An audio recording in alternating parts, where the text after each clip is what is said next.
तर आता आपण करंट अकाउंटचे प्रॉब्लेम घेत आहोत.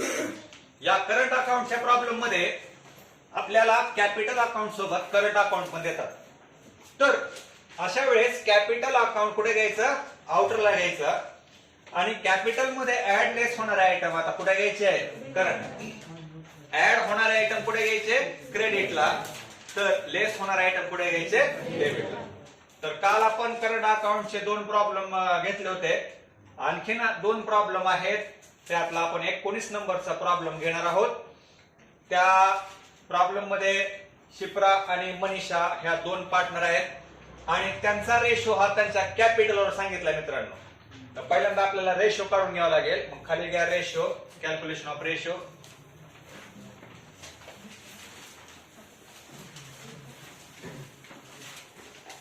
ह्याच्या अगोदर देखील आपण कॅपिटलवर रेशो कसा काढायचा हे शिकलो आहोत.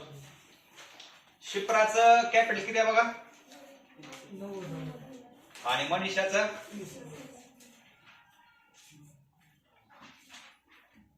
4 शून्य जर कट केलं तर राहते किती, 9 आणखी छोटा भाग जाते बघा, 3. म्हणजे आता आपला रेशो किती आला, 3. ओके. रेशो काढून घेतलाय.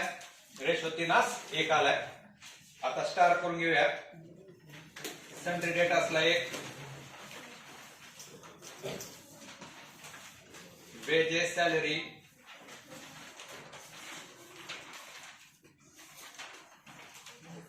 परचेस, सेल्सला 2,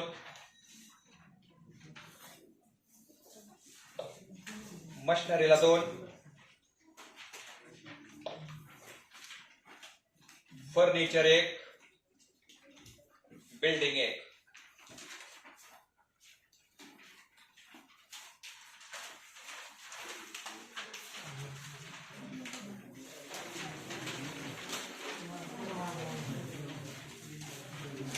मग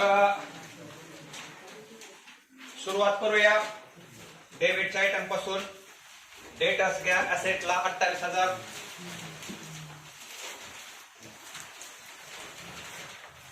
इनरला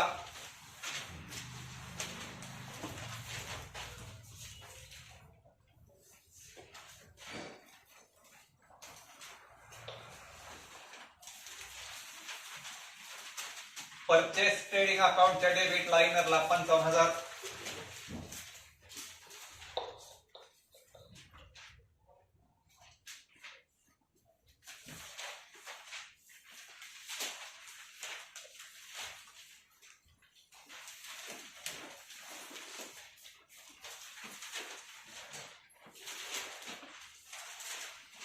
फर्निचर ऍसेटला 38,500 इनरला,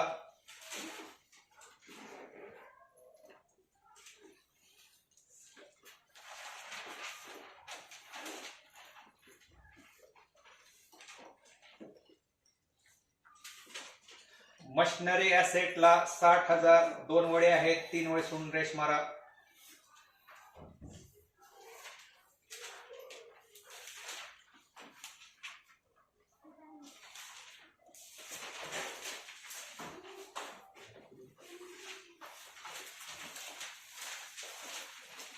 वेजेस ट्रेडिंगच्या डेबिटला 8,000,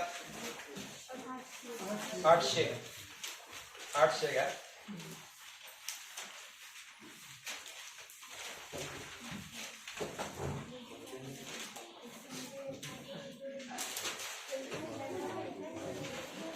सॅलरी प्रॉफिट लॉसच्या डेबिटला 3,500,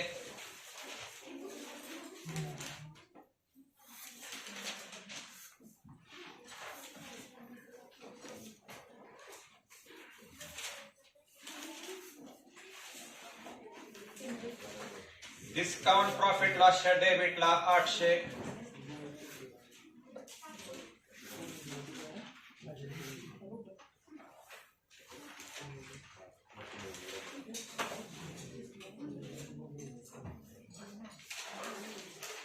बिल्स रिसिवेबल ऍसेटला 14,400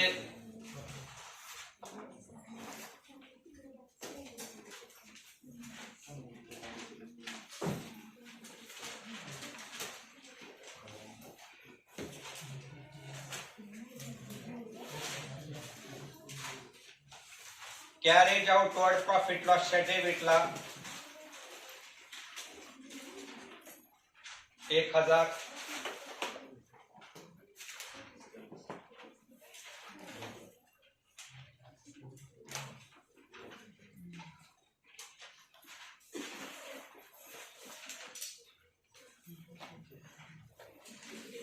पोस्टेज प्रॉफिट लॉसच्या डेबिटला 500 काय नाही सिंपल आयटम आहे एक ही नवीन नाही जुनेच आहेत सगळे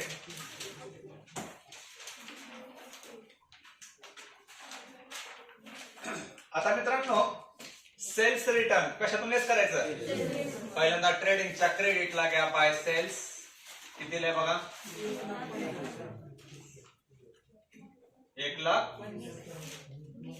1,20,000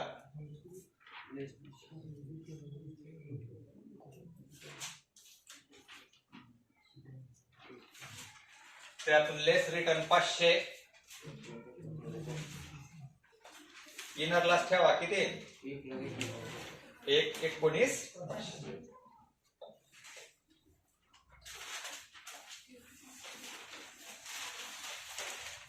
कॅश इन हँड आणि कॅश ॲट बँक दोन्ही आयटम पुढे घ्यायचे असेल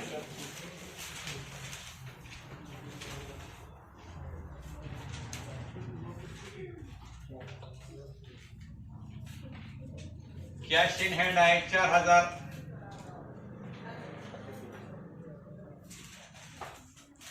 आणि कॅश ॲट बँक आहे 47,000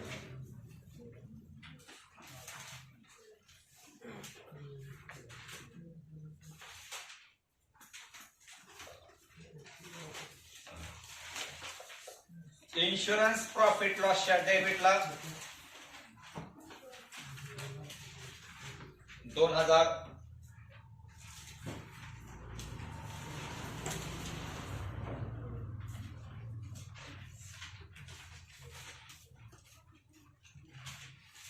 ओपनिंग स्टॉक ट्रेडिंगच्या डेबिटला 17,800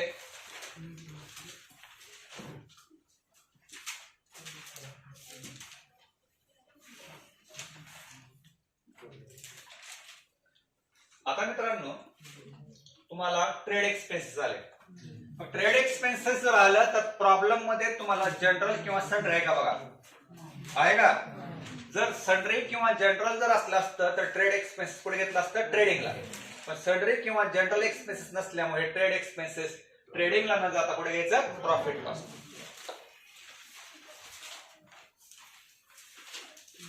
प्रॉफिट लॉसच्या डेबिटला किती 1,500 इथं जर जनरल एक्सपेन्सेस असला असतं तर ट्रेड कुठे घेतले असते ट्रेडिंगला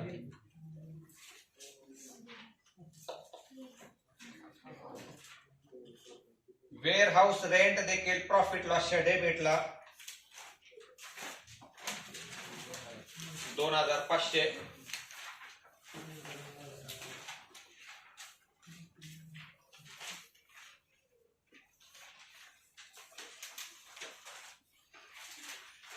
ऍडव्हर्टाइजमेंट देखील प्रॉफिट लॉसच्या डेबिटला 1,000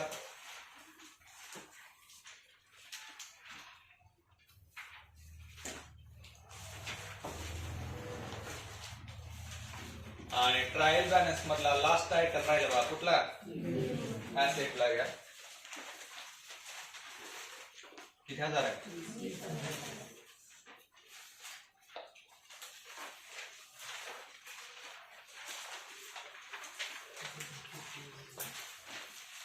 ट्रायल बॅलन्स डेबिटचे आयटम संपले आता आपण कुठले आयटम घेणार आहोत क्रेडिट क्रेडिटचा पहिला आयटम सेल्स तर ट्रेडिंग अकाउंटच्या क्रेडिटला घेतलाय आता त्यानंतर काय रेंट इकडे बघा मित्रांनो हा रेंट तुम्हाला डेबिटला दिलाय का क्रेडिटला दिलाय तुम्हाला मी वारंवार सांगतोय डेबिटच्या आयटम एक तर डेबिटला प्रॉफिट लॉसच्या किंवा क्रेडिटच्या आयटम प्रॉफिट लॉसच्या क्रेडिट प्रॉफिट लॉसच्या क्रेडिटला घ्या किती रेंट आहे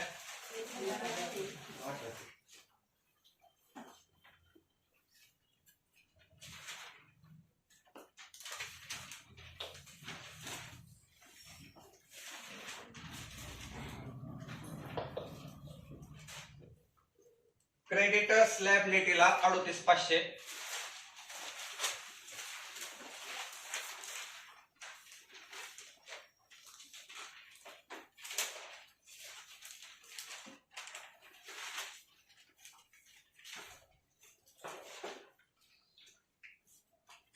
परचेस रिटर्न परचेस मधून लेस 1,000 वजा करून किती येते 54,000.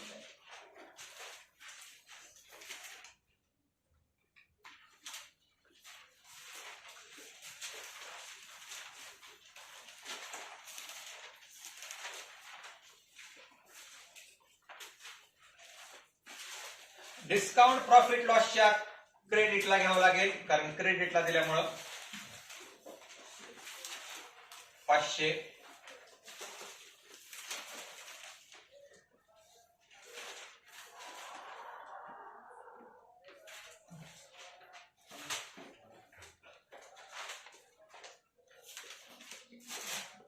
बिल्स पेएबल लायबिलिटीला 9,000.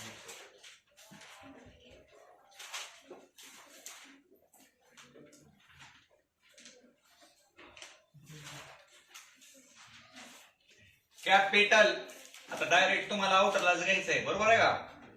मग इनर कोण आउटर करा. शिप्राज किती आहे 90 आणि मनीषा 30. 90 आणि 30 किती येत आहे 1,20,000. आपण करंट अकाउंटचा जर प्रॉब्लेम नसला असता तर कॅपिटल इनरला घेऊन 5-6 वेळेस सोडले असते.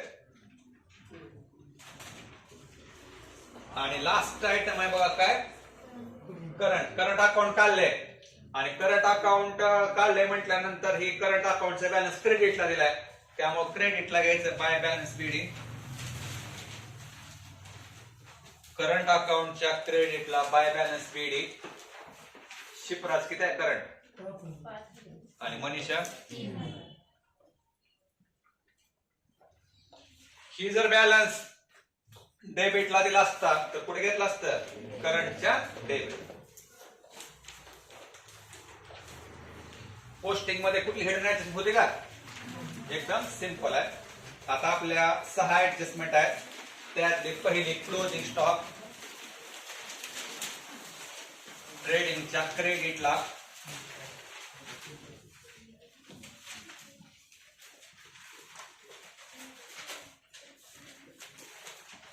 आणि ऍसेटला.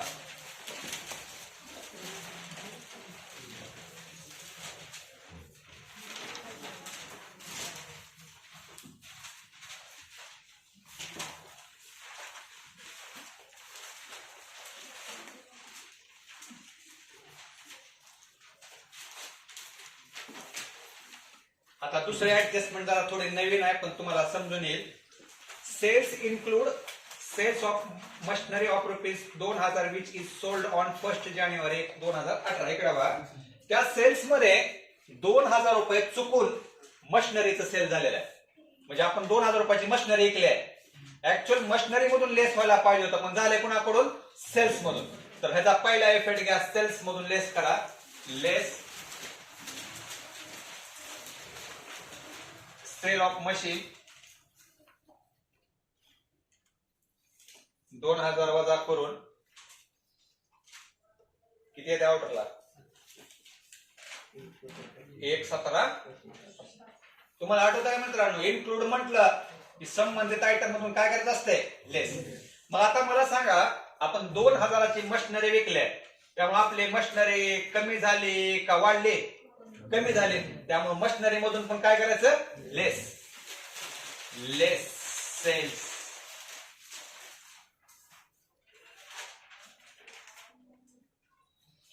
मशिनरी मधून 2,000 लेस करून इनरलाच ठेवा. किती 58. परत एकदा ह्या ऍडजस्टमेंटचा अर्थ सांगतो. आपण 2,000ची मशिनरी विकली, नियमानुसार कशातून लेस व्हायला पाहिजे होतं ते मशिनरी मधून, पण झाले कशातून सेल्स. मग सेल्स मधून चुकून झाल्यामुळे सेल्स मधून काय करायचं लेस. आणि मशीन विकल्या, मशीन कमी झाल्या, त्यामुळे मशीन मधून पण काय करायचं लेस करायचं. ओके. आता तिसरे ऍडजस्टमेंट बघा, depreciate on fixed asset at 5%. इकडे बघा, आता तुम्हाला ऍसेटचे 3 प्रकार सांगतो. एक फिक्स्ड ऍसेट, दुसरं करंट ऍसेट आणि तिसरं फिक्स्ड ऍसेट. फिक्स्ड ऍसेट म्हणजे काय की एकदाच खरेदी केलं असते आयुष्यामध्ये आणि एकाच जागी फिट असते. तर तुम्हाला लक्षात आलं पाहिजे की या तुमच्या ऍसेटला फिक्स्ड ऍसेट कोणकोणते असतील सांगा बघ. फर्निचर, मशिनरी आणि बिल्डिंग ह्या तुमच्या काय फिक्स्ड ऍसेट आहेत. तुमचा डेट फिक्स्ड ऍसेट म्हणता येईल का? डेट सतत बदलत असते त्यामुळे डेटासला फिक्स ऍसेट म्हणायचं नाही. मग फिक्स ऍसेट कोणकोणते आहेत? फर्निचर, मशिनरी आणि बिल्डिंग. त्या फिक्स्ड ऍसेटवर किती टक्के डिप्रेशन सांगितलंय?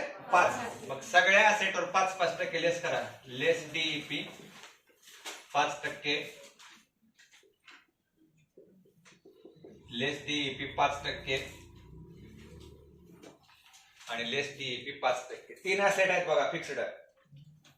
फर्निचर, मशिनरी आणि बिल्डिंग. आता फर्निचर किती आहे बघा एकूण?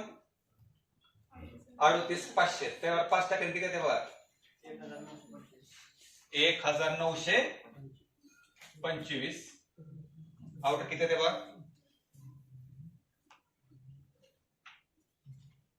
किती आला आउटर?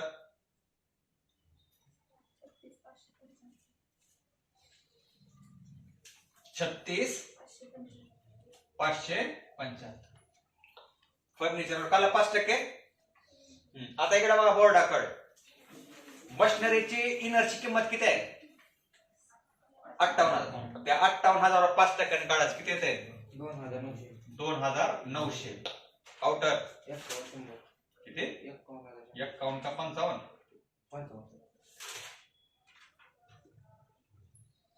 आउटर किती? 55, 100. आणि बिल्डिंग किती आहे? 20. त्यावर किती येते? 1,000. आउटर किती आहे? बघा तिन्ही फिक्स्ड ऍसेटवर किती टक्के काढलं? 5. आता ऍसेट कमी झाले, आपला लॉस झाला. दुसरा इफेक्ट प्रॉफिट लॉस डेबिटला to DEP underline.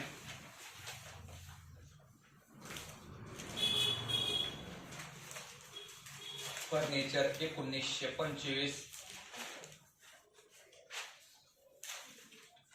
Machinery 2,900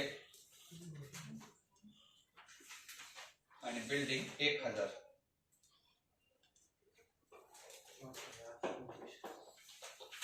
आउटरला 5,825. Fixed asset कळलं का तुम्हाला कोणकोणते आहेत? Furniture, machinery, building.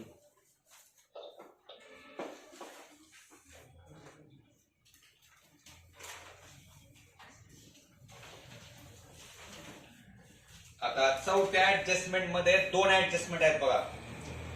Each partner is entitled to get a commission at 1% of gross profit. इकडे बघा कालच्या प्रॉब्लेम झालं. दोन्ही पार्टनरला 1% कमिशन मिळणार आहे. कशावर मिळणार आहे?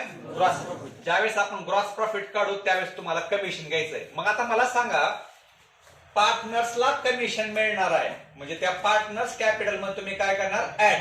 पण पार्टनर्स कॅपिटल मध्ये ऍड न करता कुठे घेणार तुम्ही? करंट अकाउंटच्या क्रेडिटला. पण ही कमिशन कोण देणार आहे? व्यवसाय. व्यवसायाचा काय झाला? हा लॉस. त्यामुळे प्रॉफिट लॉस डेबिटला घ्या. Commission underline.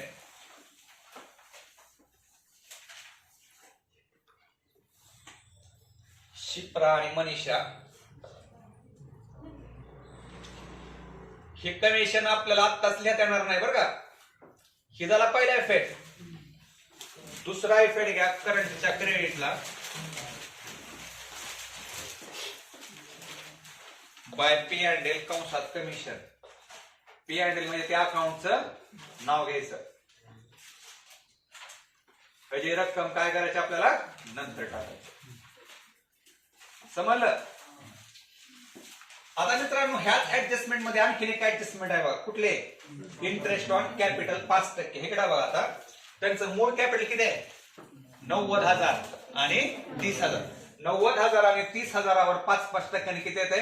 4,500 आणि 1,500. ही व्याज आपण दिले, व्यवसायाने दिले, त्यामुळे व्यवसायाचा काय झाला? लॉस. त्यामुळे प्रॉफिट लॉस डेबिटला घ्या. Interest on capital underline.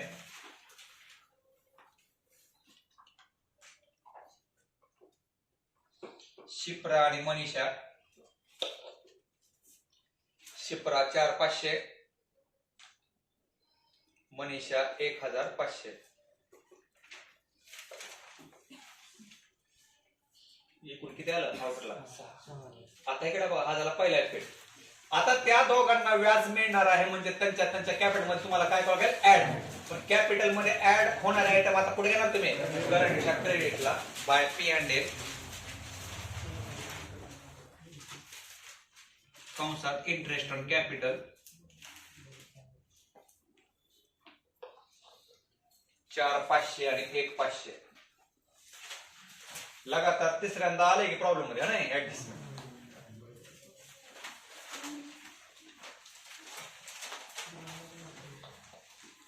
आता पाचवी ऍडजस्टमेंट सोपे आहे की आउटस्टँडिंग कशा सांगितलं?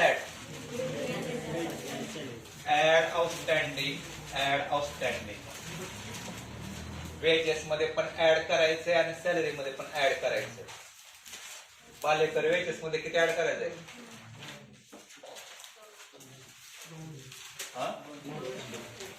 200 ऍड करून 1 आणि सॅलरी मध्ये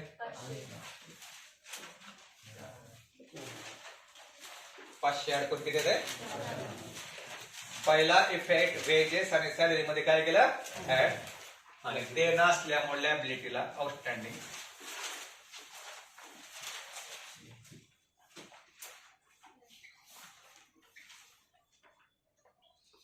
वेजेस 2000, सॉरी वेजेस 200, सॅलरी 500. 200 आणि 500 किती? आउटर 700 आलं.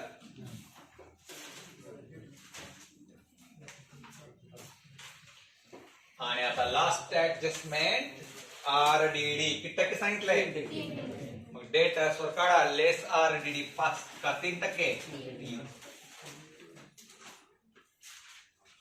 200 कट करा.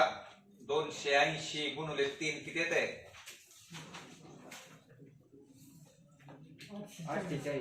840 वजा करून आउटरला 27160. ह्या RDD चा दुसरा इफेक्ट प्रॉफिट लॉसच्या हे कुठं बंच वगैरे आहे का पहिला? सेपरेट घ्या. मग प्रॉफिट लॉसच्या डेबिटला RDD मी तर वरील लिहिलेली जागा नसल्यामुळं कितल्या ना RDD 840 प्रॉफिट लॉसच्या डेबिटला. का आवड होता का? फक्त एक ऍडजस्टमेंट नवीन होती बघा, सेल्सचे. 2000 रुपयाचे मशिनरी विकल्या पण चुकून त्या मशिनरीचं सेल कशात गेले? सेल्स मध्ये गेले. त्यामुळे सेल्स मधून काय करायचं? लेस. आणि मशिनरी विकल्यामुळे मशिनरी कमी झाली त्यामुळे मशिनरी मधून पण काय करायचं? लेस. आणि नेक्स्ट फिक्स्ड ऍसेटवर डेप्रिशिएशन सांगितलंय पण ऍसेटचा उल्लेख केला नाही. तिथं स्वतःहून फिक्स्ड ऍसेट ओळखायच्या. कोणत्यात फिक्स्ड ऍसेट? 3 आहेत, फर्निचर, मशिनरी आणि बिल्डिंग. सगळा प्रॉब्लेम संपलाय. पहिला अकाउंट ट्रेडिंग अकाउंट क्लोज करा.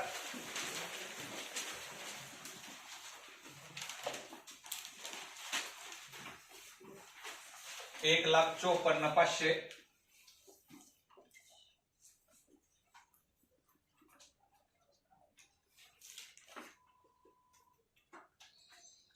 डेबिटला फरक ग्रॉस प्रॉफिट CD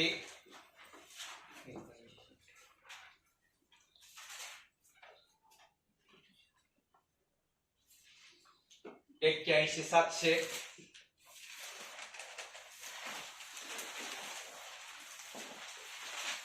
तो प्रॉफिट लॉसच्या क्रेडिटला घ्या 81,700. थांबा जरा. आता profit and loss account close करण्यापूर्वी आता आपल्याला कमिशन घ्यायचंय की तुम्हाला ग्रॉस प्रॉफिट समजला. किती आला ग्रॉस प्रॉफिट?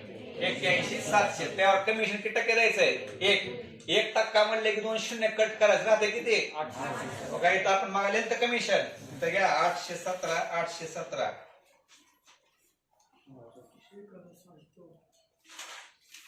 1,634. इथं पण घेतला का? आणखीन एका ठिकाणी घ्यायचंय करंटच्या क्रेडिटला.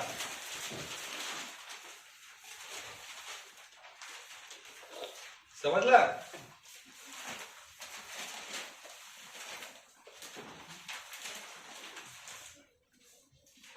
आता करा प्रॉफिट अँड लॉस अकाउंटची क्रेडिट साइड मोठी येते. किती येते बघा 84,000. दोन्हीकडे घ्या 84.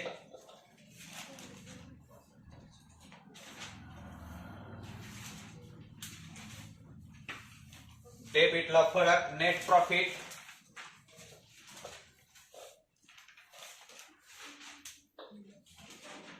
अंडरलाईन दोघीची नाव टाका आणि घ्या आउटरला घ्या 56,401. इकडे बघा आता 56,401 नेट प्रॉफिट आलाय आणि त्यांचा रेशो किती सांगितलाय 3:1.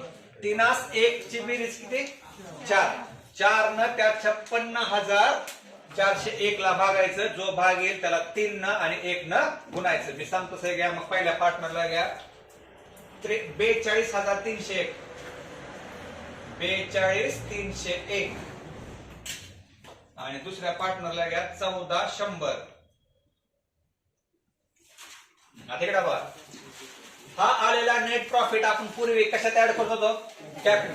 कॅपिटल मध्ये ऍड होणारे आयटम पुढे घेत असतो आपण करंटच्या क्रेडिटला घ्या बाय P&L.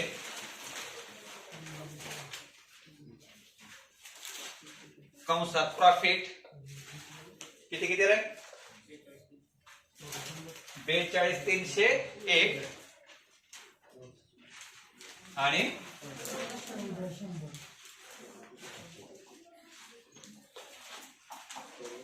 आता मित्रांनो करंट अकाउंट क्लोज करायचं. करंट अकाउंटची क्रेडिट साइड मोठी येते.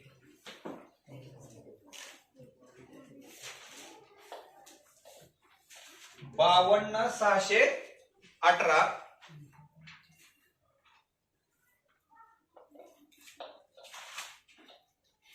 आणि 19,417. दोन्हीकडे घ्या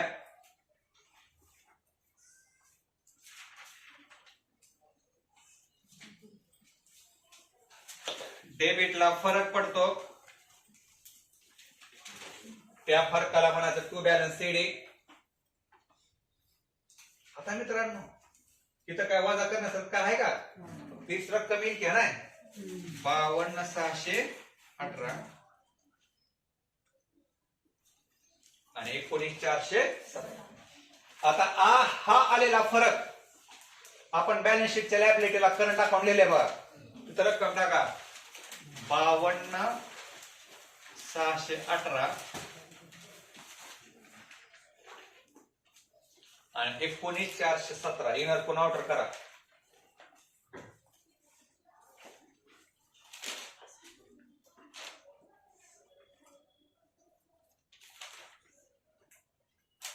बहात्तर 135 येते का आलं का.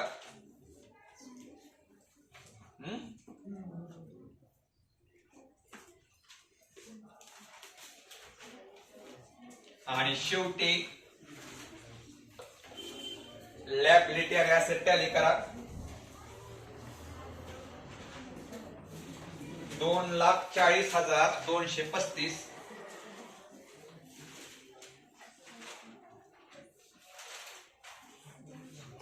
2,40,235.